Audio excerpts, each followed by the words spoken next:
단 한 번 운명을 바꿀 수 있는 기회가 주어진다면 당신은 모든 것을 걸 수 있겠습니까? 제갈량에게도 그런 순간이 있었습니다. 완벽한 함정, 빈틈없는 계략. 천적과도 같은 사마이는 상반곡의 불길 속에 갇혀 꼼짝할 수 없었죠. 단 몇 번의 숨결만 지나면 역사의 흐름은 전혀 다른 방향으로 바뀌었을지도 모릅니다.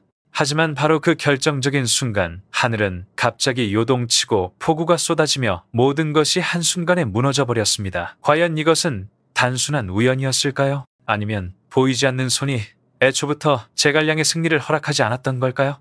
더 큰 의문은 따로 있습니다. 왜 그는 즉시 화살을 퍼부어 사마이를 끝장내지 않았을까요? 겉으로는 이해할 수 없는 그 선택.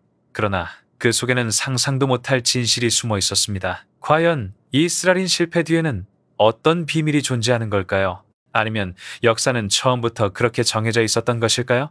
이제 그 진실을 함께 파헤쳐 보시죠. 제갈량 인생의 가장 중대한 순간, 6번째 북벌은 단순한 전쟁이 아니었습니다. 그것은 제갈량의 생애에서 가장 중요한 분기점이자 마지막으로 직접 군을 이끈 전장이었습니다. 이 전투에는 그의 야망, 지략, 그리고 비극이 고스란히 담겨 있었습니다. 그 무대는 바로 상반곡.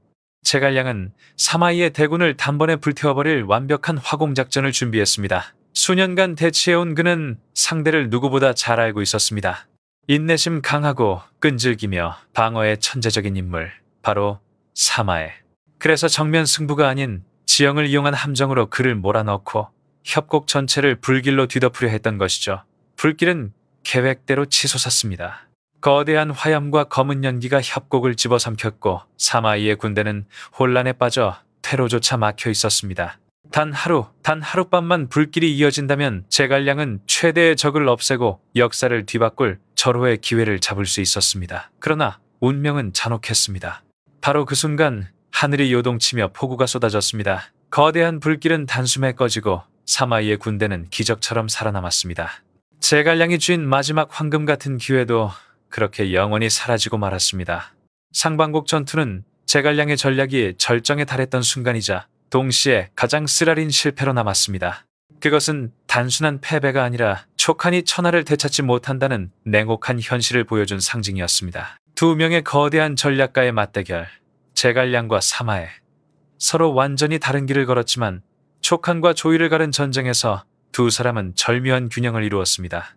제갈량은 언제나 대담한 승부수를 던지며 판도를 바꾸려 했던 최고의 책사였다면 사마이는 철저히 지키고 기다리는 인내의 명수였습니다. 6차례의 북벌 동안 제갈량은 끊임없이 위나라를 공격했지만 그의 앞을 가로막은 것은 언제나 움직이지 않는 성벽 사마이였습니다. 사마이는 결코 먼저 공격하지 않았습니다. 반격조차 하지 않고 그저 시간을 끌며 촉한의 국력을 서서히 소모시켰습니다. 이 맞대결은 단순히 두 영웅의 대결이 아니라 두 가지 상반된 전략의 충돌이었습니다. 제갈량은 공격과 주도의 사고방식을 대표했습니다. 작은 나라 촉한이 가만히 있다가는 언젠가 조이에게 삼켜질 수밖에 없다는 것을 알았기에 그는 끊임없이 북벌을 단행하며 중원을 되찾으려 했습니다. 반면 사마이는 방어와 인내의 사고방식을 대표했습니다. 즉각적인 승리가 아니라 끝까지 버티며 상대를 소모시키는 장기전을 택했던 것이죠. 결국 역사는 사마이의 손을 들어주었습니다. 제갈량이 온 힘을 다해 싸우다 병으로 세상을 떠나자 북벌은 완전히 무너졌고 촉한은 퇴각할 수밖에 없었습니다. 그 후 사마이는 위나라를 지켜냈을 뿐 아니라 조씨 가문을 몰락시키고 마침내 진나라를 세우는 데 성공했습니다. 6번의 북벌, 6번의 실패. 하지만 제갈량은 끝내 포기하지 않았습니다. 그는 자신의 생명과 지략 전부를 걸어 촉한의 미래를 지켜내려 했습니다. 그러나 그의 앞에는 한없이 강인하고 치욕마저 견디며 때를 기다린 사마이가 있었습니다. 바로 그 때문에 이 맞대결은 단순한 전쟁이 아니라 중국 역사상 가장 위대한 두뇌 싸움 중 하나로 남게 된 것입니다. 사마이가 목숨을 건진 진짜 이유. 상반곡 전투에서 가장 큰 의문은 단순히 포구가 제갈량의 화공을 꺼뜨렸다는 사실만이 아니었습니다. 왜 그는 그 순간 사마이를 향해 화살을 퍼붓지 않았을까요? 불길이 꺼지고 위나라군은 혼란에 빠져 있었으며 사마이는 여전히 포위망 안에 갇혀 있었습니다. 그럼에도 불구하고 제갈량은 마지막 명령을 내리지 않았고 사마이는 기적처럼 탈출할 수 있었습니다. 이 모순은 오랫동안 논란을 불러일으켰고 수많은 가설을 낳았습니다. 가장 널리 알려진 가설은 삼국지연의 작가 나관중이 의도적으로 사마이를 살려두었다는 주장입니다. 역사 속 사마이는 이후 진나라를 세운 핵심 인물이었기 때문에 그를 소설 속에서 죽게 만들 수는 없었다는 겁니다. 나관중은 한나라에 편향된 시각을 가지고 있었지만 동시에 역사적 흐름을 완전히 바꿀 수는 없었고 결국 사마이의 생존을 인정할 수밖에 없었다는 해석입니다. 만약 사마이가 이 전투에서 전사했다면 위나라는 무너지지 않았을 수도 있고 진나라라는 왕조 자체가 태어나지 않았을지도 모릅니다. 또 다른 견해는 제갈량이 실제로 화살 공격을 지시할 수 없었다는 것입니다. 수년간 이어진 전쟁으로 촉한의 군대는 이미 피폐해졌고 병사들은 지쳐 있었으며 식량과 인력도 크게 줄어든 상태였습니다. 이런 상황에서 무리하게 정면 공격을 했다면 오히려 위나라의 반격에 당해 더 큰 피해를 입었을 가능성도 있습니다. 군세 자체가 얇았다는 점도 중요한 원인이었습니다.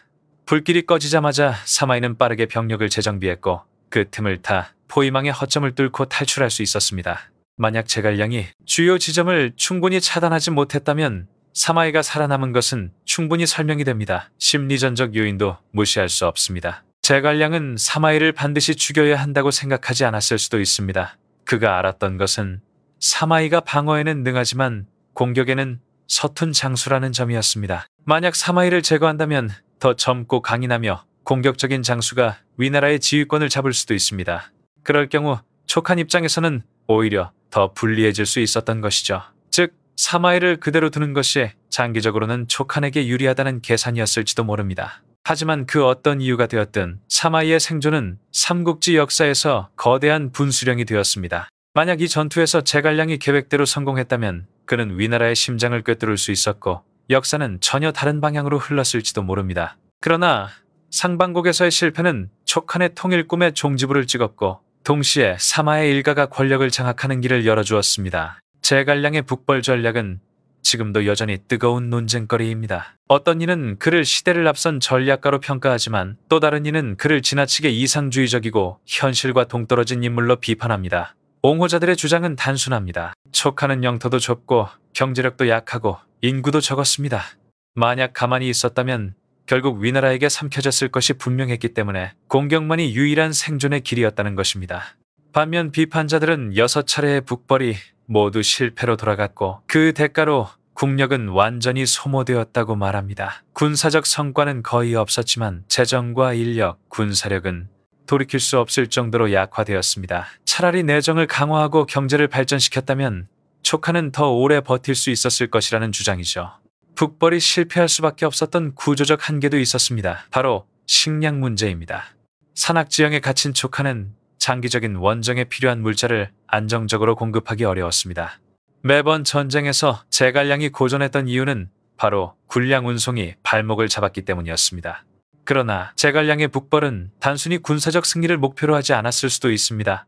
계속된 원정은 정치적 의미도 있었습니다. 그는 북벌을 통해 군대와 귀족의 신뢰를 얻고 촉한 내부 결속을 다지려 했다는 분석도 있습니다. 만약 아무 행동도 하지 않았다면 내부의 불신과 혼란이 촉한을 더 빨리 무너뜨렸을지도 모릅니다. 또 하나 간과하기 쉬운 요소가 있었습니다. 바로 촉한의 황제 유선입니다. 유선은 무능하고 소극적인 군주였기에 제갈량은 모든 국정을 혼자 감당해야 했습니다. 만약 유비가 살아있었다면 강력한 정치적 후원 속에서 북벌은 전혀 다른 결과를 가져왔을지도 모릅니다. 상반곡 전투. 운명을 가른 마지막 승부 상반곡 전투는 제갈량 북벌의 마지막이자 그의 군사 인생의 종착점이 된 싸움이었다. 단순한 전투가 아니라 촉한이 삼국의 판세를 바꿀 수 있었던 마지막 기회였다. 만약 이곳에서 제갈량이 사마이를 제거하는 데 성공했다면 중국 역사는 완전히 다른 방향으로 흘러갔을지도 모른다. 제갈량은 사마이의 성격을 정확히 파악하고 있었다. 늘 신중하고 쉽게 모험하지 않는 사마이를 유인하기 위해 일부러 소규모 공격을 반복하며 방심을 유도했다. 결국 사마이는 아들과 대군을 이끌고 상반곡으로 들어왔고 제갈량은 기다렸다는 듯 복병과 화공을 동원해 퇴로를 모두 차단했다. 불길은 삽시간에 번져 위군의 탈출로를 불태웠다. 사마의 부자는 완전히 갇혔고 이대로라면 위군은 괴멸할 상황이었다. 그러나 바로 그 순간 거대한 폭우가 쏟아지며 모든 것이 무너졌다. 불길은 단번에 꺼졌고 진지는 진흙탕이 되어 촉구는 더 이상 공격을 이어갈 수 없었다. 사마이가 목숨을 건진 것은 오로지 이 하늘의 비 덕분이었다. 많은 이들은 이를 두고 천명이라 말했다. 한나라의 운명은 이미 끝났고 제갈량의 모든 노력은 하늘의 뜻을 거스를 수 없었다는 것이다. 하지만 이 사건은 동시에 제갈량 전략의 허점을 드러내기도 했다. 첫째, 화공에 지나치게 의존했다는 점이다. 날씨라는 불확실한 변수 하나로 전황이 뒤집힐 수 있었다. 둘째, 대안이 없었다는 점이다. 불길이 꺼진 뒤에 제갈량은 다른 공격책을 제시하지 못했다. 셋째, 사마이를 활이나 원거리 공격으로 제거하지 못한 점 역시 비판의 대상이 된다. 이 전투 이후 제갈량은 병세가 악화되어 세상을 떠났다. 북벌은 완전히 막을 내렸고 촉하는 더 이상 위나라를 위협할 힘을 잃었다. 결국 시간이 흐른 뒤에 사마의 가문은 위를 무너뜨리고 진나라를 세워 천하를 통일한다. 상반국은 단순한 패전이 아니라 한나라 부흥의 꿈이 무너진 상징이었다. 제갈량은 가진 모든 것을 쏟아부었지만 역사는 끝내 그의 편이 되어주지 않았다. 상반국 전투의 허점들. 상반국 전투는 원래 제갈량의 군사 인생에서 가장 빛나는 승리가 될 수도 있었다. 사마이를 완전히 제거하고 삼국전쟁의 판세를 바꿀 수 있었던 절호의 기회였다. 그러나 자세히 들여다보면 이 전투 계획은 겉보기와 달리 치명적인 허점을 안고 있었고 결국 뼈아픈 패배로 이어지고 만다. 가장 큰 문제는 사마이가 불길 속에 갇혔을 때조차 화살 공격 명령을 내리지 않았다는 점이다. 불길이 휘몰아치고 위군이 혼란에 빠졌을 때 활을 쏘아 마무리했다면 사마이는 살아남지 못했을 것이다. 하지만 제갈량은 불길이 모든 것을 해결해 줄 것이라 믿고 방관했다. 결국 갑작스러운 폭우로 불길이 꺼지자 그는 인생 최대의 기회를 눈앞에서 놓치고 말았다. 일부는 제갈량이 자신의 화공 전략에 지나치게 자신감을 가졌다고 본다. 불만으로도 충분히 위군을 전멸시킬 수 있다고 믿은 것이다. 하지만 전쟁은 결코 예측 가능한 계산식이 아니며 변수에 대비한 대책을 마련하지 못한 탓에 그는 순식간에 수세로 몰렸다. 만약 불길이 약해지는 순간 활 공격을 병행하거나 추가 병력을 배치했더라면 결과는 달라졌을지도 모른다. 또 다른 문제는 지형에 대한 완벽한 장악 부족이었다. 제갈량은 복병에 유리한 상반국을 선택했지만 모든 퇴로를 봉쇄하지는 못했다. 불길이 꺼지자 위군은 혼란을 틈타 돌파구를 만들었고 사마이는 그 틈을 타 손쉽게 탈출했다. 만약 모든 길목을 철저히 막아뒀다면 상황은 달라졌을 것이다. 게다가 화공에 지나치게 의존한 점도 치명적이었다. 불은 강력하지만 동시에 날씨라는 불확실성에 좌우되는 전술이었다. 다양한 전략을 조합했더라면 승리를 굳힐 수 있었겠지만 화공이 무산되자 더 이상 대안이 없었고 결국 촉구는 물러설 수밖에 없었다. 결국 상반국의 패배는 단순히 하늘의 뜻 때문이 아니라 제갈량 전략 그 자체의 허점에서 비롯되었다고 할 수 있다. 그는 분명 천재적인 지략가였지만 자신의 계산에 대한 지나친 확신과 준비 부족이 역사적 전환점을 잃게 만든 것이다. 사마이의 역사적 역할 제갈량이 공격적 전략의 대가로 기억된다면 사마이는 인내와 현실주의를 상징하는 전략가라 할 수 있다. 많은 이들이 그를 단순히 방어에만 능한 장수로 평가하지만 실제로 그는 전쟁의 승패가 반드시 화려한 전투에서 결정되는 것이 아니라 상대가 스스로 무너질 때 비로소 찾아온다는 사실을 누구보다 잘 알고 있었다. 6차례에 걸친 제갈량의 북벌 동안 사마이는 거의 먼저 공격에 나서지 않았다. 그는 촉한이 식량과 보급에 치명적인 약점을 지니고 있음을 간파했고 시간을 끌기만 해도 촉구는 스스로 소모될 것임을 알았다. 그의 전략은 결코 소극적인 것이 아니었으며 오히려 장기적인 관점에서 상대의 힘을 점차 갉아먹는 치밀한 계산이었다. 이로 인해 제갈량은 아무리 뛰어난 지략을 펼쳐도 승리를 거둘 수 없었다. 북벌이 거듭 실패할수록 촉하는 쇠약해졌고 위군은 흔들림 없이 버텼다. 결국 제갈량이 세상을 떠나자 북벌은 완전히 막을 내렸고 촉하는 더 이상 위나라를 위협할 힘을 잃게 되었다. 그러나 사마이의 역사적 의미는 단순히 제갈량을 꺾은 데 그치지 않는다. 그는 장수이자 정치가로서 중국 통일의 초석을 놓은 인물이었다. 제갈량이 죽은 후 사마이는 촉한의 위협을 막아낸 것뿐만 아니라 서서히 조씨 가문으로부터 권력을 빼앗기 시작했다. 전쟁터의 용맹함보다 더 두드러진 것은 권력 투쟁에서 보여준 냉철한 정치 감각이었다. 그가 남긴 가장 결정적인 행보는 249년 낙양에서의 정변이었다.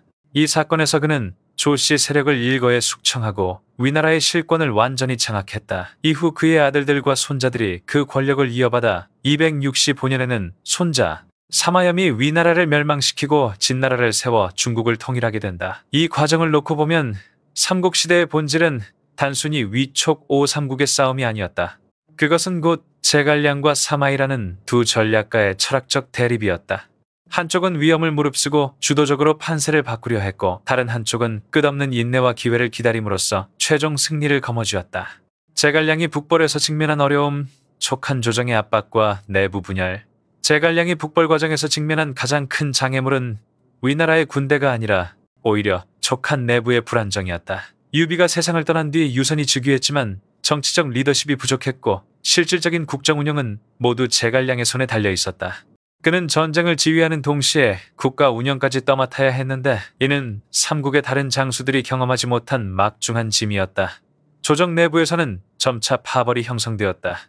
일부는 제갈량의 북벌을 지지했지만 다른 이들은 그의 전략에 회의적이었다. 북벌이 반복해서 성과를 거두지 못하자 많은 관료들이 국가의 자원을 소모하는 무의미한 전쟁이라 비판했다. 따라서 제갈량은 매번 출정할 때마다 정치적 설득과 자원 확보에 힘써야 했고, 이는 군사작전에 큰 제약으로 작용했다. 보급과 식량 문제, 촉한의 치명적 약점 촉은 위나라에 비해 작은 나라였고 자원이 크게 부족했다. 하촉 지역은 험준한 산악 지형의 농토도 협소해 장기간 원정군을 부양할 만한 생산력을 갖추지 못했다. 반면 위나라는 비옥한 중원을 차지하고 있었기에 전쟁을 길게 끌어가도 보급에서 큰 어려움이 없었다. 제갈량의 북벌이 연이어 실패한 가장 큰 이유 중 하나가 바로 보급 문제였다. 험한 지형 탓에 식량 수송은 극도로 어려웠고 원정이 조금만 길어져도 군량은 바닥나기 일쑤였다. 역사적으로도 제갈량의 군대가 직접적인 패배 때문이 아니라 단순히 식량 부족으로 철수한 사례가 여러 차례 있었다. 그는 이를 해결하기 위해 원정 도중 군사들에게 직접 농사를 짓게 하는 둔전책을 시행했으나 이는 임시방편에 불과했고 근본적인 해결책은 되지 못했다. 시간과의 싸움, 쇠약해진 건강, 군사적, 정치적 문제와 더불어 제갈량의 건강 또한 중요한 변수였다. 다른 장수들과 달리 그는 긴 시간을 기다릴 여유가 없었다.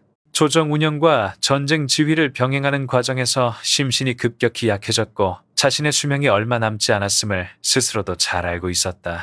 이 때문에 그는 모든 역량을 한 번에 북벌에 쏟아부을 수밖에 없었다.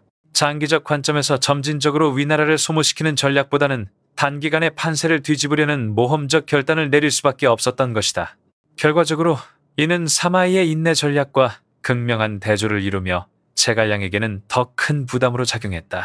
제6차 북벌에서의 제갈량 전략, 6번째 북벌은 이전의 원정들과는 전혀 달랐습니다. 이것은 제갈량이 직접 지휘한 마지막 원정이자 그가 수많은 실패에서 교훈을 얻어 완성한 최종 전략이었습니다. 우선 그는 오랫동안 발목을 잡아온 군량 문제를 해결하기 위해 새로운 방법을 선택했습니다. 더 이상 촉한의 보급로에만 의존하지 않고 위나라의 농경지를 장악하여 군이 스스로 식량을 조달할 수 있도록 한 것입니다. 또한 전술 역시 달라졌습니다.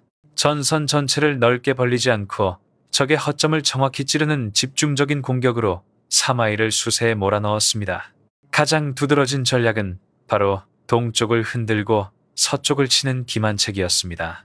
제갈량은 일부러 작은 전투와 거짓 정보를 흘려 사마이를 도발했고 결국 신중하기로 유명한 사마이마저 함정에 빠져 상방곡으로 군을 이끌고 들어왔습니다. 그곳은 제갈량이 대규모 화공을 준비해둔 요충지였습니다. 만약 이 불길이 제대로 번졌다면 삼국의 역사는 전혀 다른 길을 걸었을지도 모릅니다.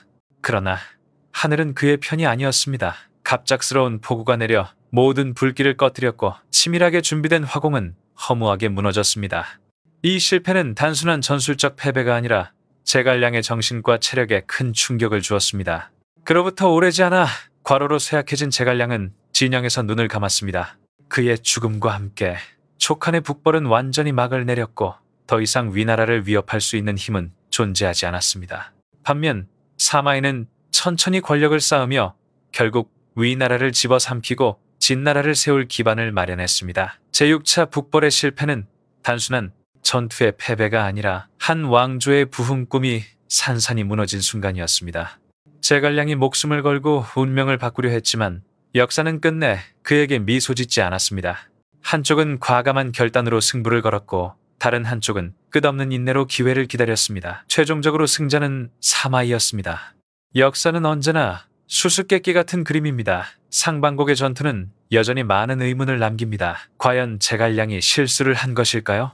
아니면 하늘이 애초부터 사마이의 생존을 허락한 것일까요? 만약 여러분이 제갈량이었다면 어떤 선택을 했을지 궁금합니다. 댓글로 여러분의 생각을 남겨주세요.